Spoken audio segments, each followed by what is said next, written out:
At Thanksgiving dinner, my sister suddenly stood up and said, "We voted, and you're not family anymore." The room erupted in cheers. I chuckled softly and said, "Well, then I guess you won't need this." I set a thick folder down on the table.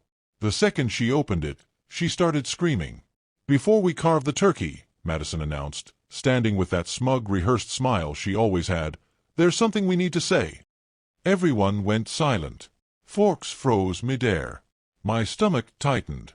I recognized that tone. It was the same one she used to get me grounded at 14 for a party I never even attended. "We had a family vote," she said, scanning the room like a pageant queen waiting to be crowned. "And we've decided you're not family anymore." Quiet. Then cheers. Lots of cheering. My cousin Emily clapped like she was at a concert. Uncle Mike raised his wine glass and toasted. Even my own mother laughed and said, "Well, someone had to say it." I sat there, frozen, staring at my plate. The stuffing was cold, but my blood boiled. My dad didn't even glance my way. He just took a sip of his beer and muttered, "Probably for the best."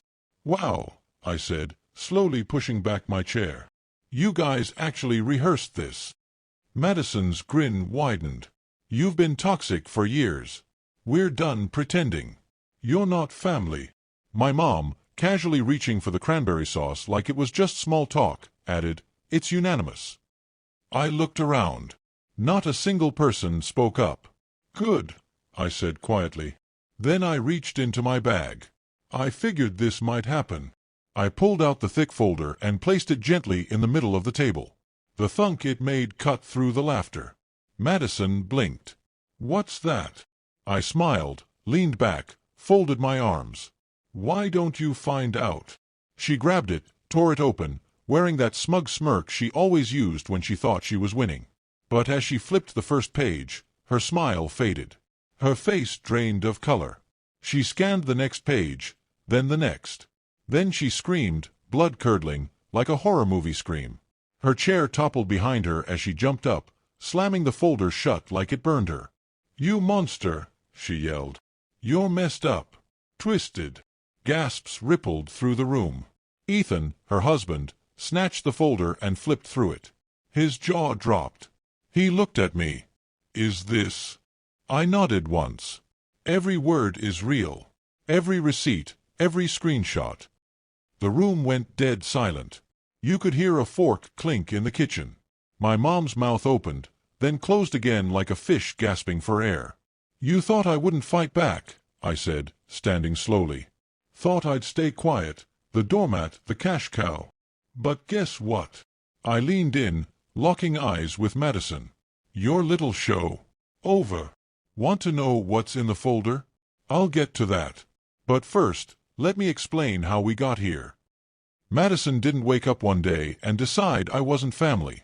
No. That decision was built over years, brick by brick, comment by comment, betrayal by betrayal. I was never the favorite. Not even close. Madison was the golden child. Good grades, big smile, knew how to work the room. She could lie right to your face and make you thank her for it. Me? Quiet. Private. I didn't seek attention, and they hated that. They mistook my silence for weakness. I moved out at 19, paid for college on my own, worked 2 jobs, never asked for help. Meanwhile, Madison flunked out of 2 majors, went to Europe to find herself, then came home and married Ethan, the human version of a LinkedIn profile in a blazer. The wedding. I paid for half. My parents couldn't afford it, but somehow managed a 2-week cruise right after. I didn't complain. Never did. Even when they joked I was the family accountant, I kept helping, covering Dad's dental surgery, sending money when Mom's heat bill was overdue, even pitching in for cousin Emily's tuition when she got waitlisted for a scholarship. They always said, "Thank you." Sure. But with that tone, the one that said, "Of course you'd help. You don't have a family of your own." Maybe that's what did it. See, I'm single. No kids, no spouse, no drama. Just me, my work, and my dog. In their eyes, that meant I had nothing better to do than fund their mess.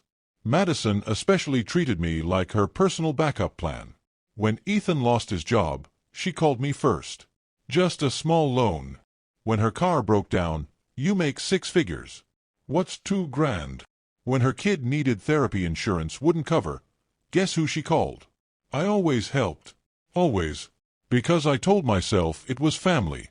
But helping turned into obligation, then expectation, then demand. It started small, backhanded jokes at dinner.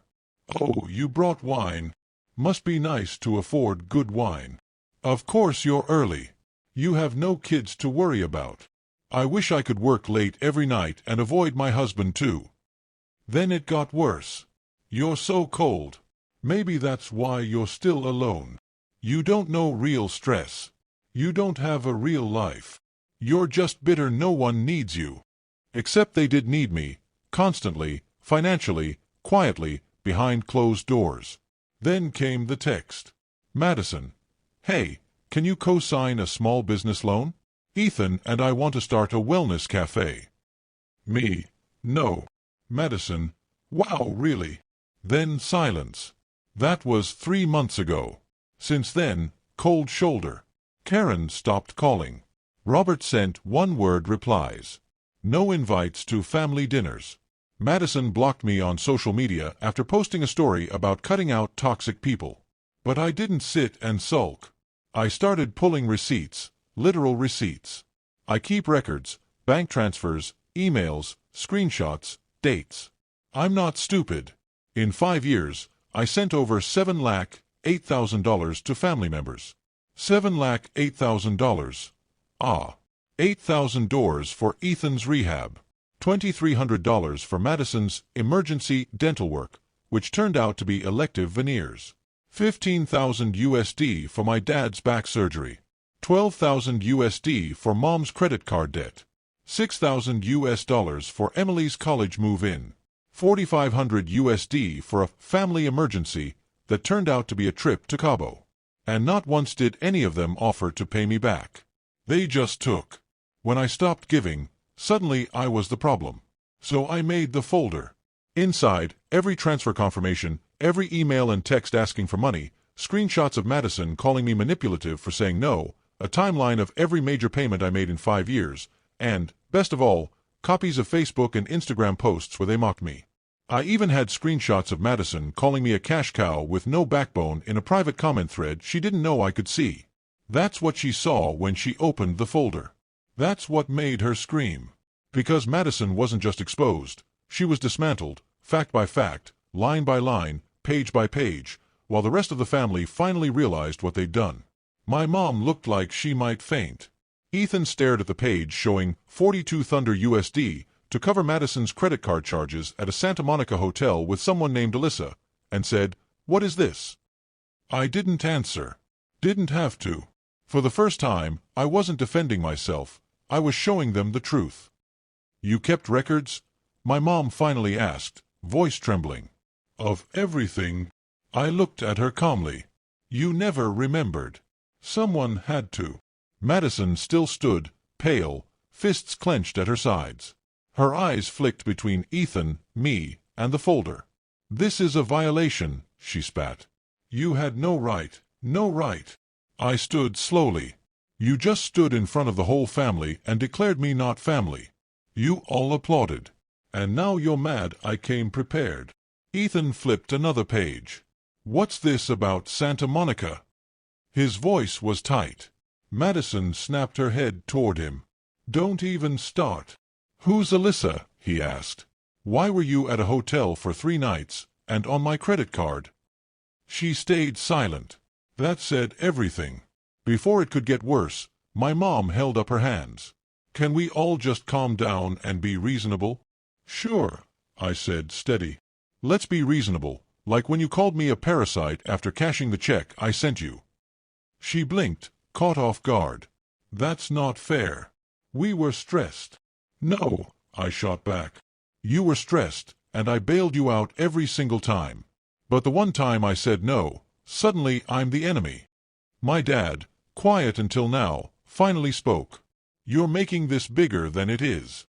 I looked him in the eye, voice low and serious. You let this happen for years. You saw it, heard it, and did nothing because it was easier than standing up to them. He didn't deny it. Madison slammed her hand on the table. "You're just bitter because no one needs you anymore." "Wrong," I said coldly. "I'm not bitter. I'm done." She let out a bitter laugh. "You're pathetic. Do you really think printing screenshots and bringing a folder makes you the victim? You're just proving you're a control freak." "And you're just proving," I said, "that you only cared about me when I was paying your bills. Don't play the martyr. You chose to accept help. But somehow," I stepped forward, "you expected it every time, until it wasn't help anymore. It was duty. And when I stopped, you voted me out." My voice cracked, not from sadness, but from rage. "You didn't want a brother. You wanted a wallet with legs." Ethan stood up, holding the folder. "Is this true?" he asked Madison. For the first time, she had no comeback. No fake tears, no excuses, just silence. "You lied to me," he said. "About the hotel, the money, about him." "I had to," she exploded. "He was turning everyone against me." "I wasn't," I said. "You did that all by yourself." The room went quiet again. Then my mom leaned forward, softer this time. "Look, honey, maybe we overreacted. But this is family. Family fights. Let's just move on." I cut her off. "You're not hearing me." She blinked. "What?" "I'm not asking for peace or forgiveness. I'm telling you, I'm done." Madison sneered. "Oh, stop pretending like this is some big moment. You've said that before." I looked her dead in the eyes. "Not like this." I reached into my coat pocket and pulled out an envelope. "What now?" my dad asked, clearly exhausted. I dropped it on the table. Ethan caught it before it slid off. He opened it, read the first line, and his eyes widened. "What is this?" he whispered. I answered for him. "Power of attorney for Mom, revoked. Medical proxy revoked. Emergency contact removed. I've already signed the papers. I am legally and emotionally done with all of you." My mother gasped. "You're cutting ties completely?" "Completely," I said. "Starting now." "You're being selfish," she said, tears forming. "We made mistakes, but we're still your family." I turned to her, calm and final. "No, you're not." I grabbed my coat, looked at them one last time, and walked out the door, leaving them in the middle of Thanksgiving dinner. Stunned and speechless, surrounded by cold food and ugly truths. I didn't look back. It hurt, but as I stepped off their porch into the cold night air, something inside me shifted. For the first time in years, I could breathe. I hung up without saying another word. But the last straw came in February. I got a handwritten letter in the mail, no return address, but I recognized my mom's handwriting right away.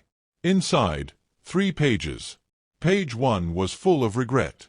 "We said things in anger. You've always been the strong one. We never realized how much we leaned on you." Page 2 was guilt. "Your dad's health isn't good. Madison's all alone now. We're worried about Ellie. She's struggling." And page 3, that was the catch. "We're selling the house, but we're underwater on the mortgage. We just need a little help to get through this. Then we'll never ask again. Please, Daniel, do it for your dad. Do it for the family."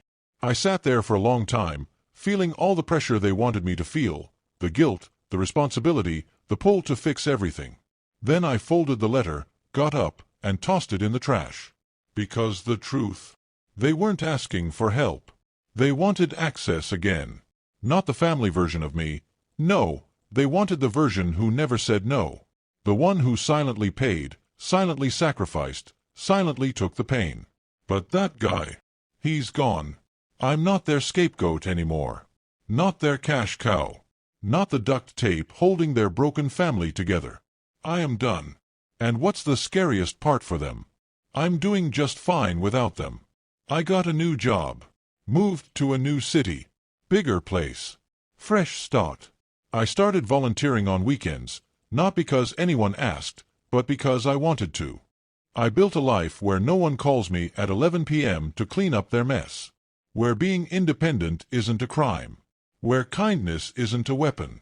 Do I regret helping them? No. But I do regret how long it took me to say enough.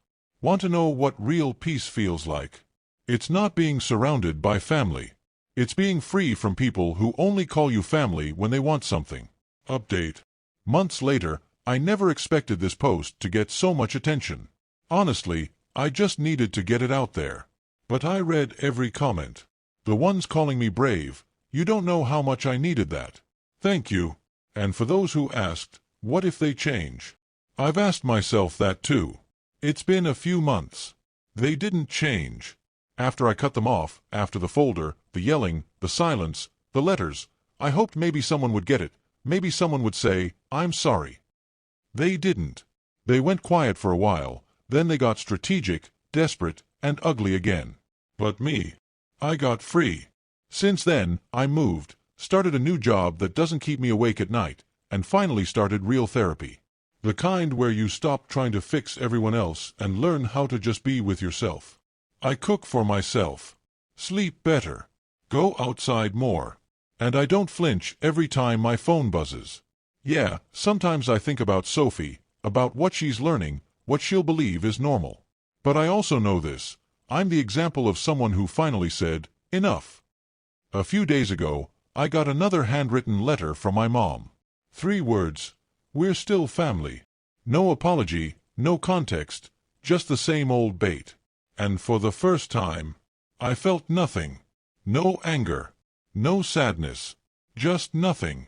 I threw it away and made dinner. So now I'm back here, because this place, this community, gave me a kind of clarity I never got from my own family. Strangers saw me clearer than blood ever did. So here's what I want to ask. Did I do the right thing? Cutting them off, dropping the weight, saying no, and meaning it? Was I too cold? Or was I finally done being the only one holding everything together? I don't know. But what I do know, for the first time in my life, I'm not just surviving. I'm living. Thanks for reading. Still listening. Jason.